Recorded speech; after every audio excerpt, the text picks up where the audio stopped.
Ashamaa harka fuune daawwattootaaf dhaggeeffattoota Finfinnee Maltiimiidiyaa. Nagaan keenya kabajaa bakka irraa nu hordoftan maratti isin qaqqabu jenna. Akkam jirtu? Oduu ammaaf jenne isin biraan geenya haga xumuraatti nu waliin turaan afeerraa keenya.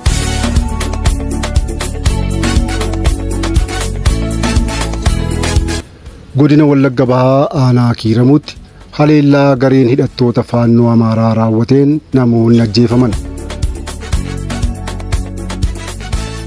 Gareen hidhattoota Alidilee faannoo Amaaraa jedhamuun beekamu naannoo Amaaraa irraa ka'ee gara naannoo Oromiyaa godina Wallagga Bahaa aanaa Kiiramuu ganda Waastii jedhamutti ce'uun haleellaa waxabajji 16 bara 2023 ganama akka lakkoobsa yeroo Itoophiyaatti sa'aatii 12 irraa kaasuun raawwataniin lubbuun namoota 8 yoo darbu namoonni 13 ol madaa'uu fi namoonni 15 ol ta'an ammoo achi buuteen isaanii dhabamuu jiraattonni himan. Jiraataan aanichaa maqaan isaanii ifa akka hin taane gaafatan tokko namoonni ajjeefaman kunneen umuriin isaanii waggaa 20 haga 58 akka ta'e himan.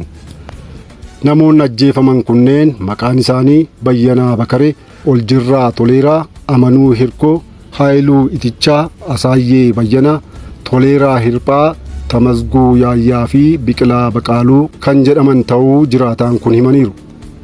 Hoogganaa kominikeeshinii aanaa Kiiramuu kan ta'e Jireenyaa Hirphaa dhimma kana ilaalchisee yaada laateen gareen hidhattoota Alidilee faannoo Amaaraa jedhamu kun gandoota Baagil, Caffee Guddinaa, Margaa Jireenyaa fi magaalaa Haroo jedhaman kan aanaa Kiiramuu keessatti argaman 4 irratti buufata waraanaa dhaabbataa ta'e hundeessuu hime. Haleellaa gareen faannoo Amaaraa jalqaba baatii waxabajji bara 2023 magaalaa Agamsaa fi aanaa Amuuruu ganda Makkaannoo keessatti raawwataniinis qonnaan bultoonni maqaan isaanii Guddinaa Gurraachoo, Soorii Jukaarii fi Taakkalee Fufaa haadholii manaa isaanii wajjin ajjeefamuu namoonni 10 ol ta'an madaa'uun gabaafamuun ni yaadatama. Haaluma wal fakkaatuun aanaa Kiiramuu kan aanaa Amuuruutti ollaa ta'e keessatti haleellaan wal fakkaatu garee kanaan geggeeffamuu jiraattonni ibsanii turan.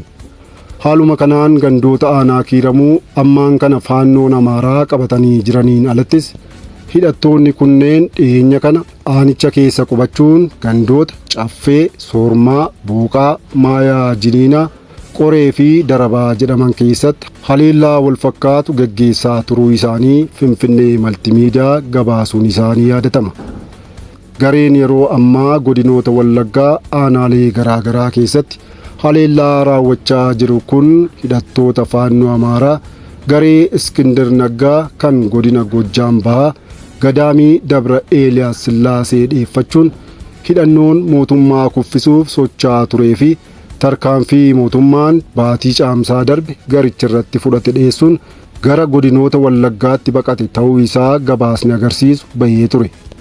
Haleellaa mootummaan humnoota kanarratti raawwateenis dahannaan garee Iskindir Naggaa barbadaa'uu fi hidhattoota 200 ol irratti tarkaanfiin fudhatamu humni waloo nageenyaa fi tikaa ibsa isaa caamsaa 26 bara 2015tiin ifoomsuun ni yaadatama. Oduu keenya biraatti yoo ceenu dhaabbata biyyoota gamtoomaniitti jaarmiyaan sagantaa nyaataa idil addunyaa yookaan World Food Program baatii dhufurraa kaasee gargaarsa nyaataa Itoophiyaa keessatti godhu jalqabuuf karoorfachuu beeksise. Gargaaraa Daayreektara kutaa imaammataa dagaagina dhaabbata sagantaa nyaata idil addunyaa kan taate Vaalerii Gaarneerii Rooyitersiif akka himteetti sagantaa nyaata idil addunyaa gargaarsa nyaataa Itoophiyaa irraa addaan kutee ture baatii adoolessa dhufu irraa eegalee deebisee eegaluuf karoorfachuu ibsiteetti.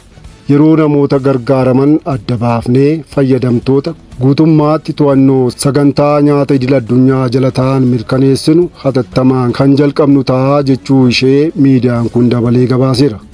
Gabaasni kun akka agarsiisuttis sagantaa nyaata idil addunyaa biyyootaa fi michoota keenya waliin ta'uun haala keessa jiru irratti hojjechuun erga namoota gargaaraman adda baafnee booda karaa mataa keenyaan gara hojiitti ni bobbaanaa jette Vaalerii Gaarneerii.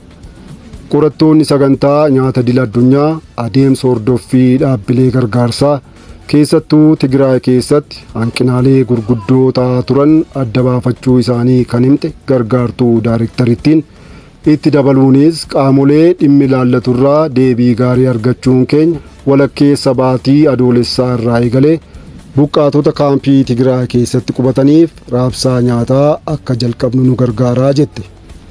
Itoophiyaa keessatti saamichi gargaarsa namoomaa raawwateera jechuun jaarmiyaan sagantaa nyaataa idil addunyaa fi USAID gargaarsa akka dhaaban ifoomsuun isaanii ni yaadatama.